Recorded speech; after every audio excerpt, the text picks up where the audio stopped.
Liga 1 BRI yang namanya sekarang berubah menjadi BRI Super League resmi diluncurkan. Pertandingan pertamanya akan diselenggarakan pada tanggal 8 Agustus 2025.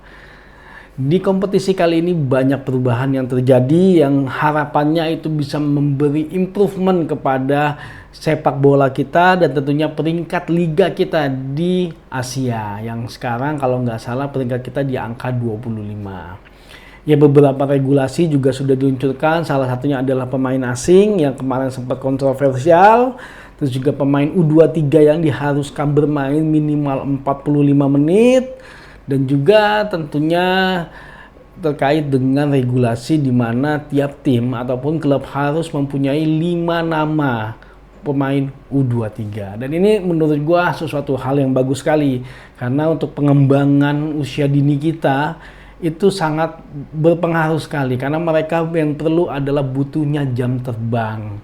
Dan ini adalah regulasi yang menurut gua bagus banget, tapi memang terkait dengan pemain asing mungkin masih menjadi perdebatan, tapi kita lihat nanti aja seperti apa perkembangannya.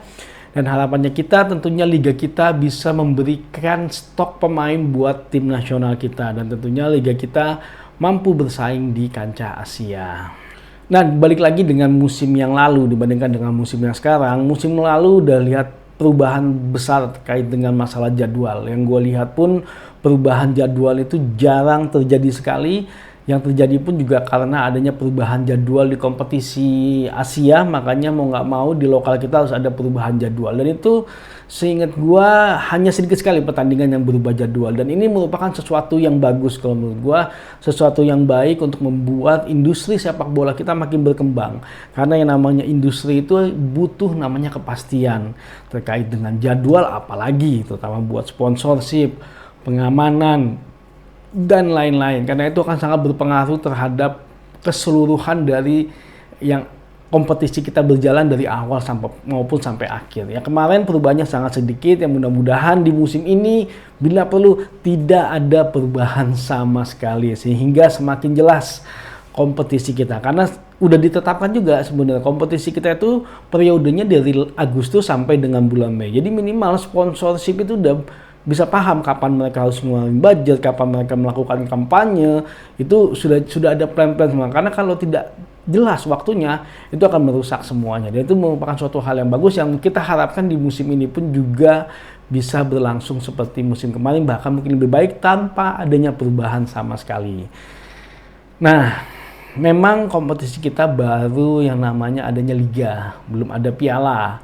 Ya, gosipnya pun mudah-mudahan tahun depan akan diselenggarakan yang namanya Piala Indonesia dan mudah-mudahan pun musim depan ada yang namanya Liga Putri. Yang ini mungkin yang sekarang kemarin cukup digembor-gemborkan yang di kalangan netizen, terutama para pesepak bola dari putri kita yang mereka sudah berjuang dan mereka memang butuh kompetisi gitu loh. Ketika mereka berjuang di tim nasional tapi tanpa adanya kompetisi, itu akan sangat mempengaruhi performanya mereka. Jadi mereka memang butuh kompetisi, ya mudah-mudahan dengan komitmen dari PT LIB yang namanya sekarang berubah menjadi I-League, itu mudah-mudahan tahun depan bisa diselenggarakan. Nah, sekarang kita masuk kepada klub-klub yang mengikuti BRI Super League. Ya, mereka kemarin gue lihat di Instagram resminya klub-klub ini, mereka sudah pada launching semua.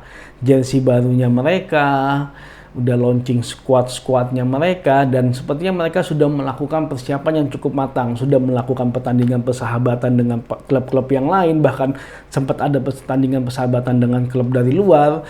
Itu merupakan sesuatu hal yang bagus, atmosfer yang sangat bagus untuk persiapan mereka mengikuti BRI Super League di musim 2025-2026. Ya, mudah-mudahan tidak ada lagi klub yang memang tidak siap untuk menghadapi musim ini, karena mereka harus sudah prepare dari beberapa bulan sebelumnya, dan mungkin masih ada perubahan pemain, mungkin perubahan squad terkait dengan musim ini ya, tapi mungkin hanya tinggal sedikit karena sebagian besar secara komposisi pemain mereka sudah lengkap, baik dari hal pelatih dan segala macam, mereka sudah menyiapkan hal itu untuk kompetisi 2025-2026 ya. Tentunya kita nggak sabar lagi buat nonton pertandingan pertama, yaitu antara Borneo FC melawan Bayangkara FC, tim yang baru promosi. Ya kemarin juga Bayangkara gue lihat perubahannya banyak ya, cukup banyak perubahan pemainnya dibandingkan dengan skuad mereka ketika waktu di Liga 2. Ya, tapi kita lihat seperti apa perkembangannya, karena Borneo FC pun kemarin juga cukup baik performanya di musim lalu.